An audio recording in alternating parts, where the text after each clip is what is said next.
کہیں کہ ہمارا رب اللہ ہے پھر اس پر جم جائیں. ان پر فرشتوں کا نزول ہوتا ہے.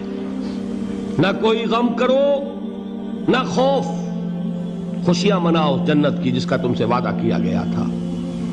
اللہ کی ربوبیت پر اطمینان جب انسان کو ہو جاتا، میرا رب اللہ ہے، ربی اللہ، انسان کے لیے نہ کوئی کھٹکا، نہ کوئی خطرہ، نہ کوئی خوف، نہ کوئی حزن. جو کچھ ہو رہا ہے کس کے اذن سے ہو رہا ہے؟ اللہ کے اذن سے. اللہ کے اذن کے بغیر پتا تک نہیں ہلتا. یہ کوئی اندھا بہرا مادہ نہیں ہے جس سے مجھے کوئی خوف ہو. اندھا بھینسا چلا آ رہا ہو اس سے تو ڈرنے کا ہر انسان کو ڈرنا چاہیے، نہ معلوم کس کو ٹکر مار دے. لیکن نہیں، اس کائنات کو چلانے والا ایک سمیع و بصیر خدا ہے. وہ جو میرا دوست ہے، میرا ولی ہے. اللہ ولی الذین آمنوا یخرجہم من الظلمات الی النور. اللہ اہل ایمان کا ولی ہے، ساتھی ہے، پشت پناہ ہے، مددگار ہے، حمایتی ہے. بتائیے جسے یقین ہو جائے کہ اللہ میرا مددگار، اللہ میرا محافظ، اللہ میرا پشت پناہ، اللہ میرا حمایتی، اس کے لیے کوئی خوف ہوگا؟ اس سے کوئی ڈر ہوگا؟ میں مثال دیا کرتا ہوں ایک بہت سادہ پنجاب کے دیہات کی. وہ بڑا چودھری ہے اور کوئی غریب کسان ہے. اس غریب کسان کے جانوروں کو ہر وقت اندیشہ ہوگا چوری کا. کوئی میری بھینس کھول کر نہ لے جائے، کوئی میرا بیل کھول کر نہ لے جائے. لیکن جس کے بارے میں یہ سب کو معلوم ہو کہ وہ جو بڑا چودھری ہے وہ اس کا دوست ہے، اس کی بچیا کو کوئی خوف ہوگا؟ اس کی بھینس پر کوئی ہاتھ ڈالے گا؟ اسے کوئی اندیشہ ہوگا؟ نہیں. کیوں؟ کہ وہ بڑا چودھری، بڑا اس کا یہاں کا سردار، جاگیردار، سب کو معلوم ہے وہ میرا دوست ہے، کوئی میرے خلاف اقدام نہیں کر سکتا. اس دنیا میں یہ چھوٹی سی بات اگر آپ کے دلی اطمینان اور سکون کا باعث بن سکتی ہے تو ذرا تصور کیجئے. میں لفظ تصور استعمال کروں گا صرف اس لیے کہ اس کا ہم جس کو کہتے ہیں ادراک اور شعور کر نہیں سکتے، اگر کے ساتھ کر سکتے. اگر یقین ہو کہ اللہ میرا مددگار اور یقین ہو کہ اللہ ہر آن میرے ساتھ ہے، پھر کوئی خوف؟ کس کا خوف؟ کوئی شے اللہ سے بالاتر ہے؟ کوئی قوت اس سے زیادہ طاقتور ہے؟ کوئی اس کے ارادے کو بدلنے والا ہے؟ کوئی اس کی مشیت کے آڑے آنے والا ہے؟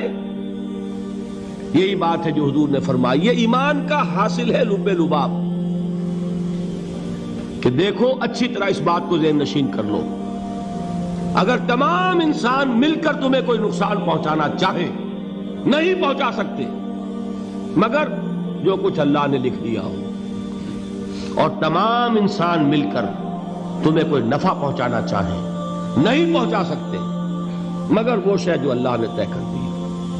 آپ پھر میں کہوں گا ذرا طاری کیجئے، اسے فرض کیجئے، اسے سوچئے. اگر اس حدیث پر ہمارا دل ٹھکا ہوا ہو تو کسی سے ڈر ہوگا؟ یہ مجھے نقصان نہ پہنچا دے، یہ میری رپورٹ خراب نہ کر دے، یہ میری انکریمنٹ نہ رکوا دے، یہ میرا یہ نہ بگاڑ دے، یہ میرے یہ نقصان نہ پہنچا دے. اس کا ڈر، اس کا ڈر، اس کا خوف، اس کی خوشامد، اس کے لیے جا کر طرح طرح سے اپنی عزت نفس کو ذلیل کروانا اس کے سامنے. یہ سب کچھ کیوں کرتا ہے انسان؟ جب سمجھتا ہے کہ اس کے ہاتھ میں میرا کوئی نفع ہے، اس کے ہاتھ میں میرے لیے کوئی ضرر ہے، یہ مجھے کوئی غضب پہنچا سکتا ہے، یہ مجھے کوئی نقصان پہنچا سکتا ہے، یہ میرا کوئی کام بنا سکتا ہے، یہ میری کوئی ضرورت پوری کر سکتا ہے. اسی کا نام شرک ہے. جہاں آپ نے یہ سمجھا کہ غیر اللہ کے اندر کوئی طاقت موجود ہے وہی شرک ہے. بتوں سے تجھ کو امیدیں، خدا سے نومیدی، مجھے بتا تو صحیح اور کافری کیا ہے؟ شرک تو یہ ہے. جس پر بھی تمہیں یہ خیال ہے کلمہ ہے، یہ کلمہ سوم، لا حول ولا قوت الا باللہ. ذرا اس پر دل کو کبھی اگر آپ تصور کریں، پھر فرض کریں، دل ٹھک جائے اس پر، کوئی طاقت نہیں. یہی بات تھی جو شیخ عبد القادر جیلانی رحمۃ اللہ علیہ نے اپنی وصیت میں اپنے بچے سے کہی. 11ویں دینے والے ہیں، لیکن حضرت شیخ عبد القادر جیلانی کی وصیت اور تعلیمات کو کتنے لوگ ہیں تو جانتے ہو؟ یہ جن مقامات تک پہنچے ہیں وہ کس چیز کی بدولت پہنچے ہیں؟ انہوں نے جو پیغام دیا وہ کیا تھا؟ اے میرے بچے، جس طریقے سے قرآن مجید میں حضرت لقمان کی نصیحتیں جو ہے نقل کر دی گئی ہیں، میں یہ عرض کروں گا بالفرض اگر قرآن حضرت عبد القادر جیلانی کے بعد نازل ہوا ہوتا تو شیخ عبد القادر کی یہ نصیحتیں بھی قرآن میں درج ہوتی. اتنی اونچی نصیحتیں ہیں. اے میرے بچے، اس حقیقت کو ذہن نشین کر لے، لا فاعل فی الحقیقت ولا مؤثر الا اللہ. اس کائنات میں نہ کوئی فاعل حقیقی ہے نہ مؤثر حقیقی ہے سوائے اللہ کے. کسی شے میں کوئی تاثیر نہیں اگر اللہ نہ چاہے. آگ جلا نہیں سکتی اگر اللہ نہ چاہے. پانی ڈبو نہیں سکتا اگر اللہ نہ چاہے. زہر ہلاک نہیں کر سکتا اگر اللہ نہ چاہے. کوئی چیز فائدہ نہیں پہنچا سکتی اگر اللہ نہ چاہے. تو در در پہ کیوں سر جھکاتے ہو؟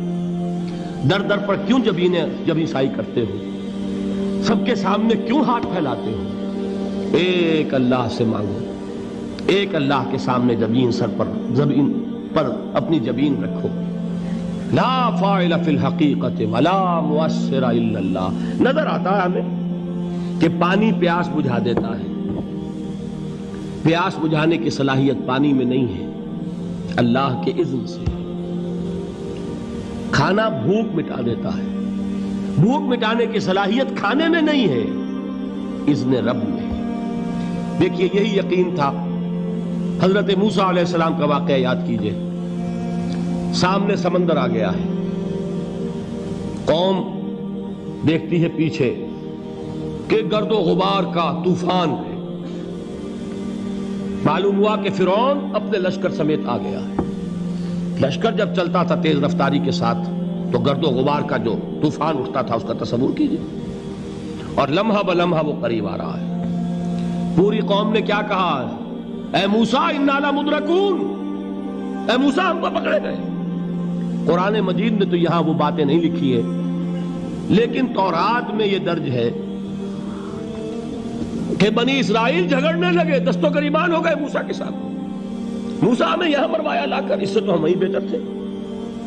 وہاں کھانے کو ملتا تھا، زندگی تو تھی، بیگار ہم کر رہے تھے، موت تو نہیں تھی. اب جو کچھ ہوگا اس کا تصور کرو، جس طریقے سے ہمارے ٹکڑے اڑائے جائیں گے. تو لڑ رہے ہیں حضرت موسیٰ علیہ السلام سے. یہ تورات کی تفصیل ہے. قرآن میں صرف اتنا آیا ہے، پریشان ہو کر انہوں نے کہا انا لمدرکون. موسیٰ ہم تو پکڑے گئے. اس وقت موسیٰ کا جواب کیا ہے؟ کلا ان معی ربی سیہدین. نہیں، میرے ساتھ میرا رب ہے، وہ راستہ دے گا. بتائیے کہاں راستہ نظر آ رہا ہے؟ یہ ہے ایمان بالغیب. راستہ نظر نہ آئے تب اللہ پر یقین ایمان ہے. جیب میں پیسے ہوں اور تب دل کو اطمینان ہے تو ایمان کس پر ہوا؟